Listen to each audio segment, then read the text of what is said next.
صاحب کے ایک تو یہ کہا جا رہا ہے کہ جی مولانا صاحب سسٹم سے باہر ہو گئے ہیں، اور دوسری طرف آپ کسی نہ کسی طریقے سے سسٹم کا حصہ بھی ہیں، یعنی گورنر صاحب موجود ہیں اور آپ کو پھر اسمبلیوں میں بھی جائیں گے.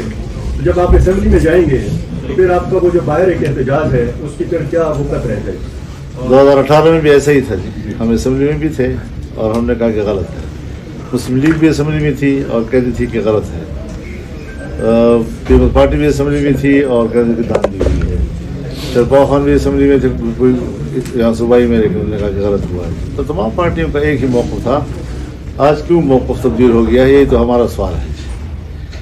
تقریباً یہی مینڈیٹ سب کو ملا ہے، تو اس وقت کیوں دھاندلی تھی اور آج کیوں وہ دھاندلی نہیں ہے. ہم نے اپنا تسلسل برقرار رکھا ہوا ہے.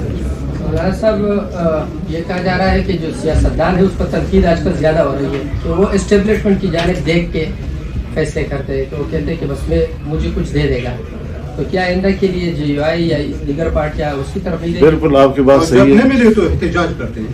جی بالکل صحیح ہے آپ کی بات.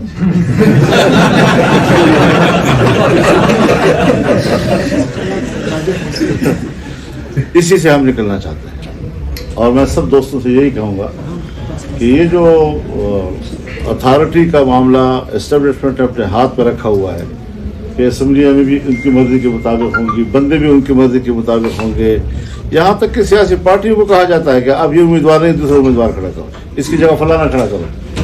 تو یہ جو مداخلت ہے ملک کی سسٹم میں، پارلیمنٹ میں جو اتھارٹی ہے، جو عوام کے نمائندہ ہے، تو یہ اسٹیبلشمنٹ کی نمائندہ نہیں ہونا چاہیے، عوام کا نمائندہ ہونا چاہیے، جو آج 32 بجے سے ایک بار پھر نہیں.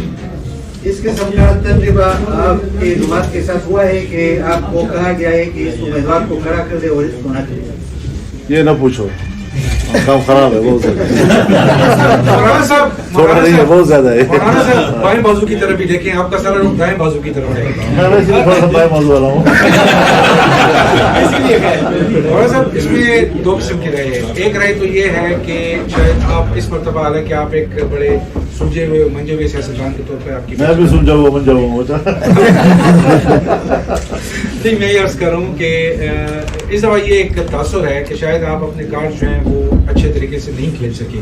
تو آپ مرکز میں بھی ہمیں نظر نہیں آ رہے سیٹ اپ میں، اور بلوچستان جہاں ڈیفینیٹلی آپ کو ہونا چاہیے تھا، آپ کی پارٹی کی حکومت بننی چاہیے تھی، آپ وہاں بھی سسٹم سے باہر ہو گئے. ایک تو یہ. دوسرا یہ کہ جن کے ساتھ آپ کی دشمنی تھی ان کے ساتھ آپ کی یاری ہے، اور باقی پورے پاکستان کو بشمول اسٹیبلشمنٹ آپ دشمن بنا کے بیٹھ گئے. تو یہ کیسی یہ کوئی سوال نہیں ہے میرے. سسٹم سے باہر ہو گئے جیسے ہم ملک سے باہر ہو گئے، ملک کے اندر ہیں. اور میں انشاءاللہ آنے والے دنوں میں یہ بتاؤں گا کہ جو سسٹم کے اندر ہے وہ روئیں گے، اور جو سسٹم سے باہر ہے وہ جم کر بات کریں گے اور جرأت سے بات کریں گے. وہ سب آپ نے تو بڑے بڑے جلسے کیے ہوئے تھے الیکشن سے پہلے، بڑے بڑے جلسے تھے آپ کے سندھ مارچ، ہم نے کیے ہوئے تھے، سارے سینئر بیٹھے ہوئے لوگ تھے، اور آپ نے اس سے کچھ دن پہلے کہا بھی تھا کہ معلوم نہیں. بیٹا میں آپ کو ایک بات بتا دوں، ہم نے ساری زندگی الیکشن میں، میری یہ داڑھی الیکشن میں سفید تھی. سن 1965 کا الیکشن مجھے یاد ہے، جو PDP کا الیکشن تھا، اور پھر سن 70 کا الیکشن میں میں نے خود کمپین چلائی ہے اپنے والد صاحب. تو آج تک الیکشن ہم لڑ رہے ہیں.